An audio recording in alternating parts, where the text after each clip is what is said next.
Shalom, and welcome to another in our series of podcasts from Temple Beth, a dynamic center for conservative Judaism in Los Angeles. This is a recording of a Shabbat Sermon with Rabbi-Cantor Hillary Chorny. My kids recently started learning Krav Maga. They are what my great-grandparents would have probably called soft. Now, I think they're good-looking and brilliant, but like me, and they said I could say this, they have the survival instincts of an avocado. It's not their fault. They were grown in the soil of a bookish family, and what we've nourished them with are inventive bedtime stories against a backdrop of shelves that overflow with stacks of Mo Willems, but also Tolstoy, Milne, Telgemeier, Kafka novellas beside dog-eared piles of Judy Blume books. They are the kinds of kids whom strangers call articulate when they order at a restaurant. And when they fight, even with each other, they're armed with therapy speak. Now, the studio where they study Krav Maga is called Giborim, which is Hebrew for heroes. They love the class. We like the teacher. The marketing is a little intense. It's advertised as an answer to the plight of the contemporary Jew in America. Defenseless victims clutching their book bags as they scramble across campus quads, hatred raining down on their bent necks. We cannot be those Jews, says the instructor. If we do not fend for ourselves, who will? And so in a sleek social hall on Tuesdays over in North Beverly Hills, nestled, I think, between a goop kitchen and a tennis club, little Jewish kids wrestle on mats and snarl at each other. It is quiet, but it's a fierce defiance in the face of Jew hatred. American Jews have never been entirely comfortable with the title Giborim. After the Holocaust, there was a global debate about how the destruction of European Jewry should be marked. A holy day, perhaps. Outside of Israel, we call it Yom HaShoah, the day of the Holocaust. In Israel, the Knesset gave that day its full name in 1951, Yom HaShoah V'la Gevura, the day of the Holocaust and heroism. More colloquially, a day of the Holocaust and might or mightiness. As World War II waned and the establishment of Israel became a reality, that name mirrored two competing archetypes of the Jew. On one side, the shriveled image of a survivor, skin and bones, beaten, maimed. And on the other, the new Jew, bronzed, muscled, a pioneer bent on victory, the past and the future, set in opposition to each other. This week's Parsha, Bo, puts us on the border between the ancient past and the frontier of the wilderness and the narrow liminal passage of slavery to freedom, a type of old Jew and a type of new Jew. Who are the Giborim in that story? Who are the heroes of the Exodus narrative? Well, Moshe, of course. Aharon, his steadfast brother. Miriam, the prophetess who bravely facilitated Moshe's rescue. From a more expansive standpoint, the midwives, too, are heroes. And their bravery is formed in the crucible of risk. There's blood, and there's darkness, and there's death all around. There's defiance, and there's escape. Someone should make a movie about it. The Hasidic masters who read this story read it against the backdrop of a bleak late 19th century Russia.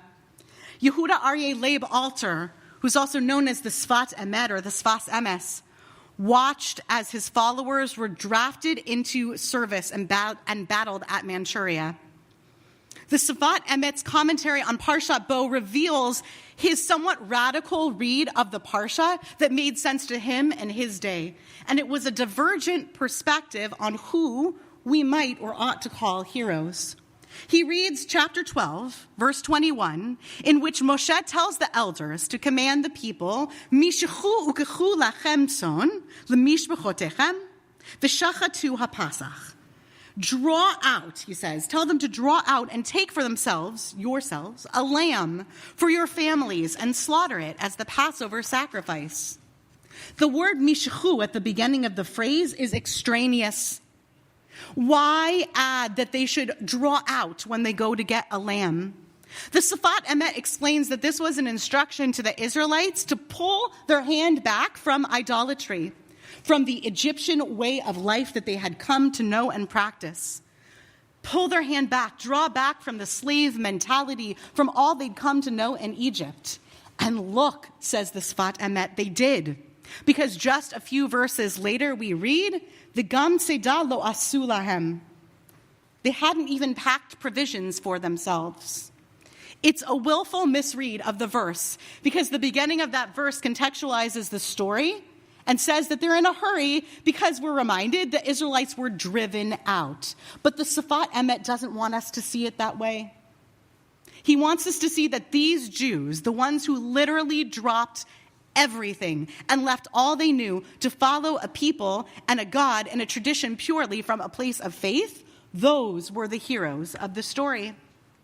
The hero isn't Moshe wielding a divinely powered staff. Perhaps he hints the hero isn't even God, the one who provided the miracles. The heroes are the everyday Jews, the women who threw fresh dough on their backs and a baby over their shoulder and hauled off to the wilderness with confidence, with conviction, and with hope. Not the ones with the biggest muscles, not the ones with the might, the ones with the warmest hearts and the brightest souls. Last year, along Pico Boulevard, a billboard appeared right here in our West Los Angeles neighborhood, advertising a movie called Guns and Moses. Some of us are friendly with the producers, the Litvaks, who made their home at Beth Am for many years. I slowed in my car every time I passed the looming image of Mark Feuerstein, playing the rabbi, sporting a black hat and a quintessentially Jewish beard, firing a blazing gun at onlooking traffic. Is this what the Jewish American hero looks like now? Strong, capable, righteously angry, fed up with the threefold increase in anti-Semitic incidents since October 7th? Is it now the picture of might? To me, the familiar picture of the Jew in Hollywood is a Woody Allen or Mel Brooks character. It's Fran Fine in The Nanny. It's Rachel Green in Friends. I read most of Philip Roth's books in my 20s, 42 novels and collections at last count. Roth presents Jewish life as centered and mainstream. The bar mitzvah is as American as apple pie in his books. But his Jews are also Oedipal messes. They are humanized to the point of discomfort. They're not heroic. They're not skeletal victims either, but they are anxious and they're self-sabotaging, and they are trapped in loops of neurosis. I sink into Roth's characters with a sense of nostalgia. To be just a little depressed rather than frightened. Weren't those the days? But not one of these images captures my children. Not the skeletal refugee, not the gun-toting rabbi, not Portnoy clamoring for belonging in the white suburban proletariat. My kids are a paradigm that the Jews of the 1940s could not have imagined. Students at a private Jewish day school immersed in Hebrew, where their favorite class is the STEAM lab. Children of a female rabbi living in a community where Saturday afternoons are spent knocking on neighbors' doors in search of a play date like it's 1982, or maybe like it's 1892 in a protective shtetl. They stop at Starbucks on their way to Krav Maga sometimes, just blocks from the Jewish hospital where they were born. They hardly notice anymore the armed guards who stand at the gates of their school campus, even though no other businesses nearby require security with guns. They do not yet understand why we wear baseball caps over our yarmulkes on road trips through Oregon, where the baristas at our pit stops may or may not derive their sole understanding of Jews from the flaming rhetoric of social media feeds. We are the new Jews. We are dripping in unimaginable privilege that could be seized at any moment. We are connected to every transitional generation that came before us, renewing passports, just in case, learning Krav Maga, just in case, trying to raise strong Jewish children while shielding them from fear, preparing them to be heroes, even though we can't agree on what a hero is supposed to look like. You're a champion, is what my Krav Maga teacher told my daughter last week after she swept her sparring partner to the mat with a clean strike behind the knees. You're a champion. She beamed. For a moment, she looked genuinely mighty. That same week, she was a finalist in the school spelling bee. I watched as she stepped up to the mic just behind here, only one of 3 kids left. She walked up and said directly into the mic, "I'm scared." And we laughed. And then they gave her a word in French, and that was it, sudden death. As she walked away, though, I caught a glimpse of her. She was neither soft nor hard. She wasn't a hero, just a champion.